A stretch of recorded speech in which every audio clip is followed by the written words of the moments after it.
Hello and good evening, I'm Fana Sheh and you're watching AWANI Tonight. Japan has begun releasing treated water from the Fukushima nuclear plant into the Pacific Ocean, 12 years after the meltdown at the site. The United Nations nuclear watchdog says the discharge meets safety standards and will have a negligible impact on people and the environment. But the move has been met with widespread opposition and protests from neighboring countries. There have been protests in Japan, South Korea and Hong Kong. At least 16 protesters were arrested in Seoul after they tried to force their way into the Japanese embassy, while China has decided to completely suspend seafood from all of Japan, expanding on an existing ban on seafood from Fukushima and some surrounding prefectures. Japan says it has filtered the water to remove 64 radioactive elements, except tritium, a radioactive isotype of hydrogen. Tritium, which can be found in places like tap water and groundwater, cannot be removed from water. So instead, it was diluted to a level 7 times lower than the World Health Organization's benchmark for safe drinking water. The release began at 1 p.m. local time, with the water being piped through an underwater tunnel. In light of the ongoing release of Fukushima nuclear wastewater, high-risk food imports from Japan to Malaysia will undergo screening for radioactive elements. Health Ministry Special Advisor Dr. Kelvin Yee says food samples will also be collected and analysed to ensure adherence to the regulatory limits. In a statement, Yee said the Health Ministry previously monitored Japanese food imports from May 2011 to April 2012, following the earthquake that crippled the Fukushima power plant.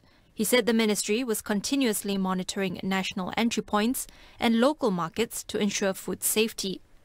Primary food imports from Japan to Malaysia are fish, fish products, fruit, vegetables, as well as processed food and beverages.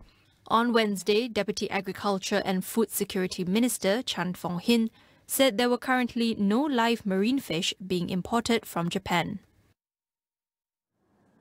Sime Darby Berhad has entered into a conditional sale and purchase agreement with Pemodelan Nasional Berhad (PNB) to acquire its 61.2% ownership in UMW Holdings Berhad. With UMW as the majority stakeholder in Perodua and Toyota, the move will soon form Malaysia's largest automotive group. Sime Darby plans to purchase UMW's stake for 3.57 billion ringgit in cash, or 5 ringgit per share. Its next step is to make a mandatory offer for the remaining 38.8%, eventually delisting UMW from Bursa Malaysia. It expects to finalise the purchase of PNB's UMW stake within the next 3 months, pending approval from regulators and shareholders. Sime Darby, via its Motors division, is currently a franchise holder for brands ranging from Porsche to BYD. UMW holds 51% stake in Toyota Motor, as well as 38% in Perodua, while PNB owns 10% of Perodua, alongside Daihatsu, MBM Resources and Mitsui Co. Meanwhile, analysis by US experts of the cockpit voice recorder, or CVR, of the aircraft that crashed in Almina, Shah Alam will begin next Monday. Transport Minister Anthony Loh said he was given assurances that the preliminary crash report will be ready within 30 days of the crash on August 17th.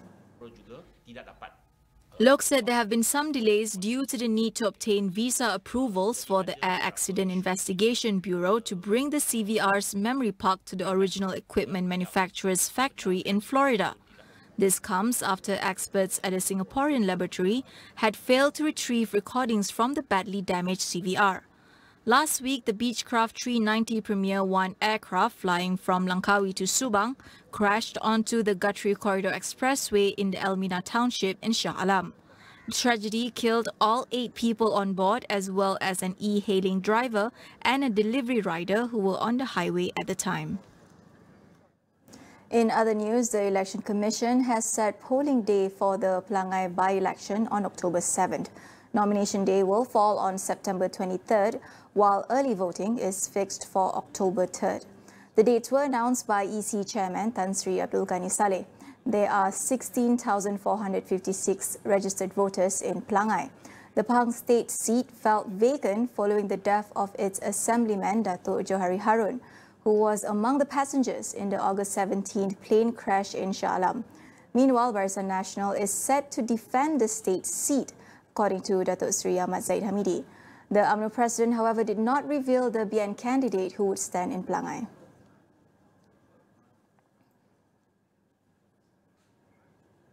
The Sijil Pelajaran Malaysia or SPM 2023 examination will take place from December 5th to March 7th next year. The Education Ministry says the exam timetable can now be downloaded from the Malaysian Examination Syndicate's portal. Science practical tests will be held from December 5th to 7th, while the Bahasa Melayu oral tests will be from January 8th to 11th. This will be followed by the English language oral test from January 17th to 23rd and the BM and English listening test on January 29th. The written exams will then take place from January 30th to March 7th.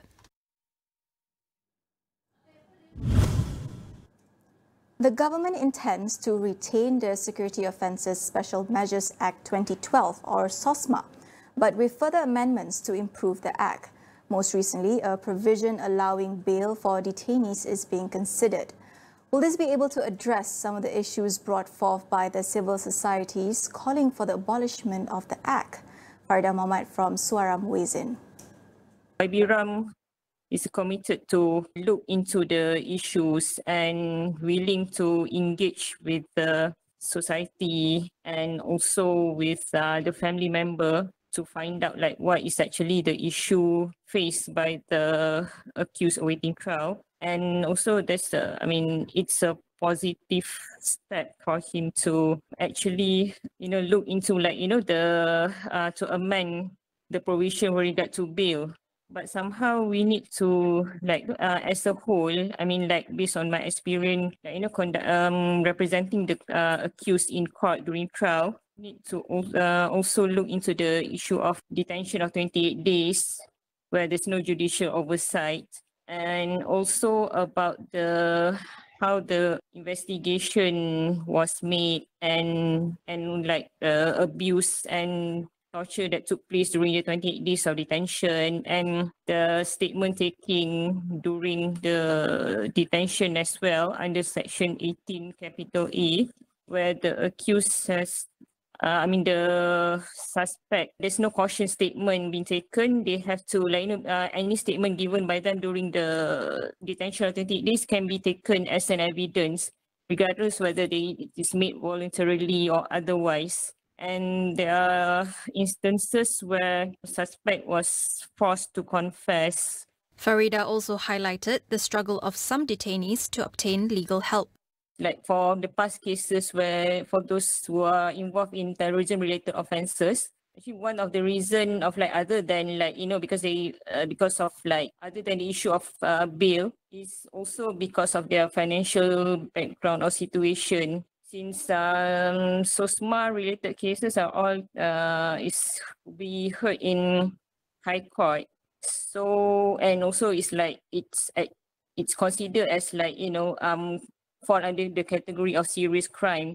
So the legal fees usually is the rate is quite high. So most of them can't afford to to get a lawyer to conduct trial. So that's why they just plead guilty. While the government is in the process of improving SOSMA, Farida believes that there are other measures that can be put in place to safeguard our country. This includes empowering law enforcement agencies without introducing laws that may be open to abuses. All I can say is that it's actually the authority or the police should empower themselves with regards to protection of the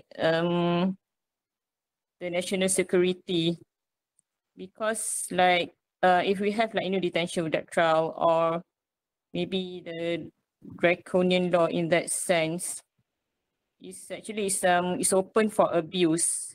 There are many injustices. We already have sufficient law penal code and criminal procedure code. Yeah, we don't actually it's not. Because we can see recently mandatory death penalty is already abolished. So yeah, like for those days, like, although we have like, mandatory death penalty, it doesn't actually reduce the crime rate.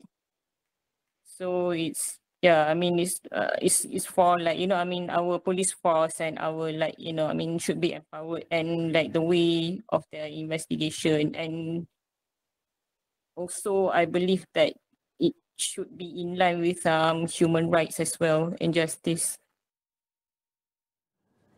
We'll go for a quick break. Stay tuned for more.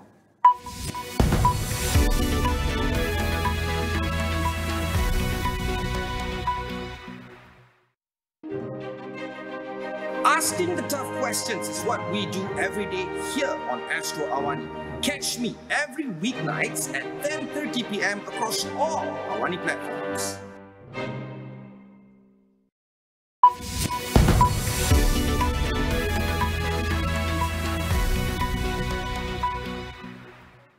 Welcome back.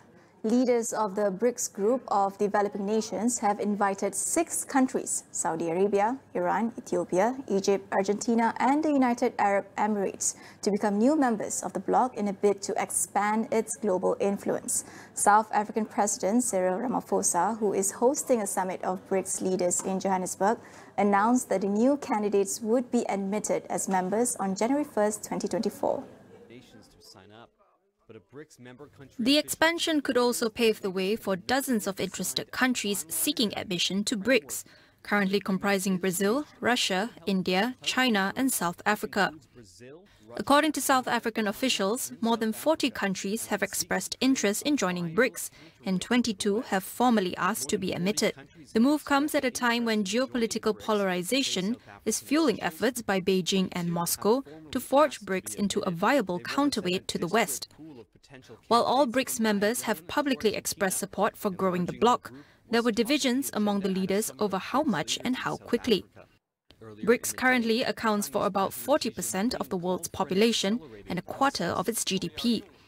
However, the inability of its members to agree on a coherent vision for the bloc has long left it punching below its weight as a global political and economic player.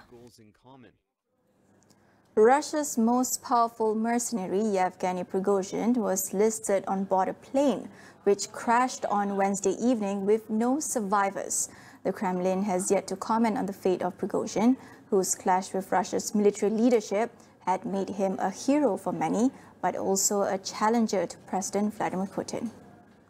According to flight tracking data, the Embraer Legacy executive jet carrying Wagner leaders from Moscow to St. Petersburg showed no sign of any problem until a sudden drop in its final 30 seconds. Russian officials said all 10 people on the private aircraft had died, while a Telegram channel associated with the Wagner Group claimed that Prigozhin had died at the hands of traitors to Russia. The incident came just 2 months after he led a failed mutiny against Russia's military top brass. Some of his supporters have pointed the finger of blame at the Kremlin, while others at Ukraine, which was due to mark its Independence Day on Thursday. Prigozhin had largely disappeared from public view since the armed rebellion, which ended in a purported deal to exile the mercenary chief and his men in Belarus. Newly elected Thai Prime Minister Srettha Thavisin met with his predecessor Prayut Chan-o-cha today to discuss overcoming political divisions. It marks his first meeting since becoming Premier as he prepares to form a cabinet from an 11-party alliance. ก็ท่านก็ฝากความเป็นห่วงเป็นใยบ้านเมืองมานะครับผมในฐานะที่เป็นผู้น้อยแล้วก็เพิ่งรับการแต่งตั้งก็เข้าไปเรียนพบปรึกษาหารือว่าท่านมีเรื่องอะไรจะฝากฝังเกี่ยวกับบ้านเมืองไหมนะครับก็เป็นการสนทนากันแล้วท่านก็น่ารักที่จะพาชมทำเนียบด้วยนะครับ Thursday's meeting highlights a fragile truce in Thai politics, with Prayut leading a 2014 coup against the previous Pheu government as chief of the ultra-royalist army. Srettha had sailed through a parliamentary vote to become Prime Minister on Tuesday. His administration will now have to deliver their policy objectives to a joint session of Parliament before they can start work in late September. That is all we have for you on AWANI Tonight. I am Fana Sheh. Thank you for watching.